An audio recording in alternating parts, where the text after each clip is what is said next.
What's up? Today I wanted to go through some tropes, some bookish tropes. I asked you guys on Twitter to give me some tropes, and I'm going to talk about my opinions on them, and then if I have bookish recommendations that include them, I will offer that. The first trope that I have here is the traditional, the chosen one. The chosen one is like, I feel age-old in the YA. And, you know, we've got Harry Potter and the Hunger Games and the Golden Compass. We got Throne of Glass. I mean, it's been around forever. I definitely, you know, you can't go wrong with the nostalgia, right? The next trope that I said was the love triangle. Of course, we have many, many love triangles in YA. You've got, you've got the Hunger Games again and Twilight again. You do have Nevernight by J. Kristoff. You have the Diviners by Libba Bray. The ACOTAR series has a love triangle, sort of. The Selection, Shadow and Bones, sort of, kind of. And the Mortal Instruments, of course. So love triangles are everywhere. These ones, although again with the nostalgia, definitely the more they show up, the more I really like it more when it's a little bit not the same as that traditional love triangle of like, oh, I really like him, oh, I really like him or hers, and how do I choose? It's more the like A Court of Thorns and Roses, and honestly all Sarah J. Maas books where you've got a love interest first, and then as time goes on, you find a new love interest. I like those a lot more these days than I do like the traditional love triangle. So that's going to happen, and my battery's dying, so I'll be right back. Moving on, we have the hate to love trope. Woo-wee! Hate to love is so fun for me. I love the hate to love trope. You have it in so many books. You have it in The Unhoneymooners, and The Hating Game is like all about hate to love trope. You have Their Dark Duet, which I honestly favorite V.E. Schwab book. You have Daughter of Smoke and Bone, and The Diviners, and Illuminate, and A Court of Thorns and Roses, as well as the Children of Blood and Bone series. All of these books have like a varied level of hate versus love, like the amount of hate versus like dislike. It really can range, and I just think that this trope is so fun when done well. If it's just because of miscommunication, it does get a little bit tiring, but when it really is like Daughter of Smoke and Bone, I feel does it so right, and it's so real, even though it's like all magical, but real. Another trope that I do really like, but honestly I don't think I've ever read, or if I've read, it's only just like one part of the story rather than like the whole story, but it's only one bed. And I know that the Flatshare shares this trope, but I haven't read that one yet, and I really want to just because of this trope. I love the idea so much, and I think I like it so much because that was kind of how my first sleepover with my now husband went. I was at a party at his house, and he offered me to spend the night so that there was no drinking and driving because you gotta stay safe, right?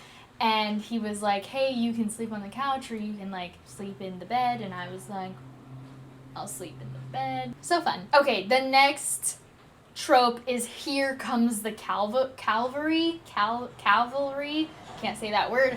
Yeah, I also really like this one. I feel like in movies and in books, it's just so, it can be so dramatic when you're like watching the villain get the thing and they're gonna win, and then suddenly the army shows up, and it's always so emotional when everyone finally gets there. I love it. Some perfect examples of that include the Sarah J. Maas series, Daughter of Smoke and Bone has it, Illuminate has it. There are movies on movies on movies that have it. Love it so much. You also have the marriage of convenience trope, which I haven't read as much because I don't read a lot of especially adult romance. Seven Husbands of Evelyn Hugo definitely has this trope, and I liked it a lot in that one, so it's a fun time. I also feel like this can sometimes lead to like the friendship to lovers or the enemies to lovers. I know that I think Roomies by Christina Lauren also has that trope. The other trope that was mentioned was being nursed back to health, and yeah, I love this one a lot. I couldn't actually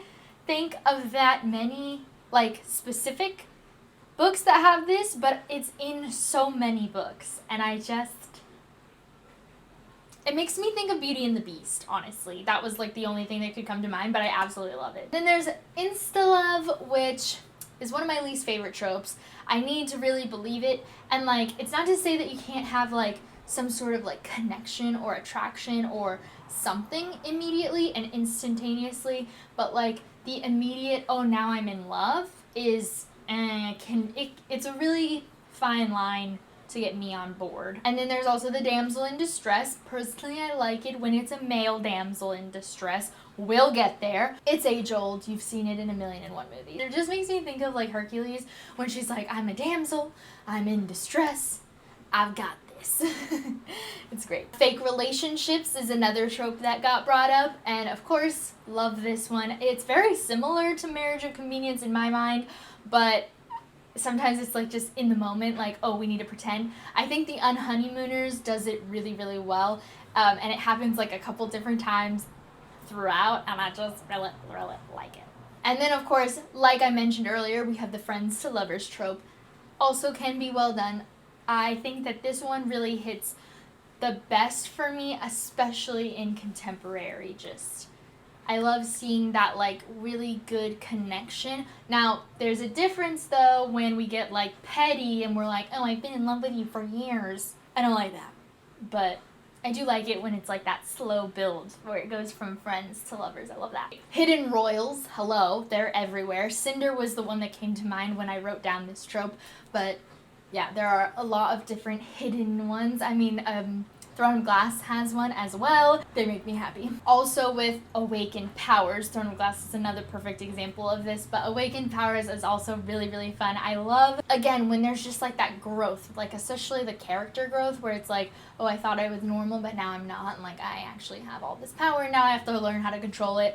I love a montage of training. It's always great. This one is honestly the best one in my opinion. It is the bad boy with a broken past or haunted past. It made me think immediately of the Mara Dyer series. Yeah, I'm a fan.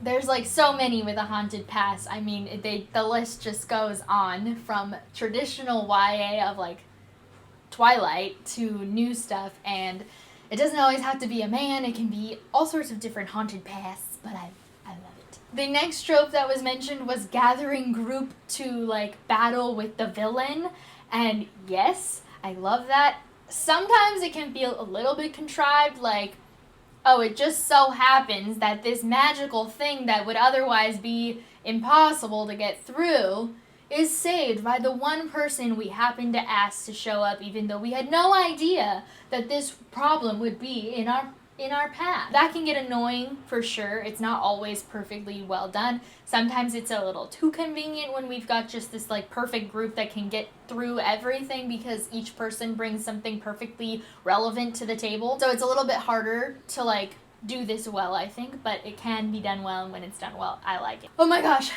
I do think that this next one is like 100% my favorite though. The grumpy mentor. All I could think of when I wrote this trope down was Up. It was Up, and it's perfect. And we also just watched an episode of Penny Dreadful that had a grumpy mentor in it, and she was so like perfect in this trope. I really, really, really, really, really love this trope, and it's in so many things, especially in fantasies, but honestly off the top of my head I can't think of any books with it. But like, oh, Daughter of Smoke and Bone has one. Brimstone, hello. When the good guys are actually the bad guys, the renegades. I love it, especially when we get political about it, like especially when we start looking at a political game and we're talking about like how the good guys are actually the bad guys and it's all about perspective. Ooh, I love it. I love it because it really makes you question what morality really means. Is it because your perspective is skewed? Like I could go on. I love it so much. And lastly, the trope that I saw was suppressed memories, which also made me think of Mara Dyer. There's a lot of other ones that have this one too, but yeah, it's a really fun one. Again, I think that it can be done better sometimes than others. It can be a little bit convenient sometimes if they show up like perfectly tuned with when they need that information, but it also can be really fun to like build upon the mystery of like what is it you don't remember or stuff. Another great example of that I don't even know if I want to say it. Do I want to say it? Okay, We Were Liars is a great mystery. It also has suppressed memories because she doesn't know why she stopped going to her family's island in the last like few years. I just mentioned that book in my last video because I love it a lot. So yeah, those are some amazing and also not so great and sometimes really hard to do well tropes that happen all the time in books and movies, and I really enjoyed it. And so thank you to everybody who tweeted different tropes to me. I really appreciate it because I definitely couldn't think of all of these tropes to have in a video, and yeah, this was really fun. I definitely love talking about like kind of the way that writers write is really what we're talking about here. Like there's a reason that these like arches, you see these arcs work for periods of time and then they change over time too if you really look at it, such as the love triangle. Like you don't really see a lot of love triangles like the way that you were writing them, that writers were writing them in 2007.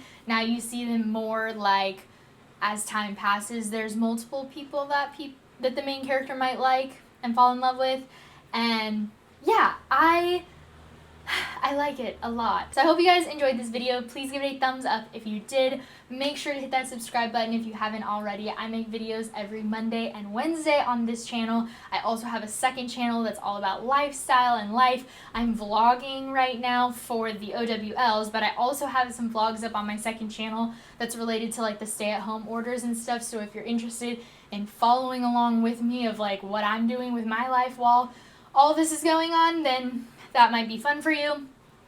And in the meantime, I hope you guys are staying safe, staying healthy, both physically and mentally, because this part is just as important. Please keep yourself together up here. It is so important. That's this video. So I hope you guys enjoyed. I'll see you guys next time. Goodbye!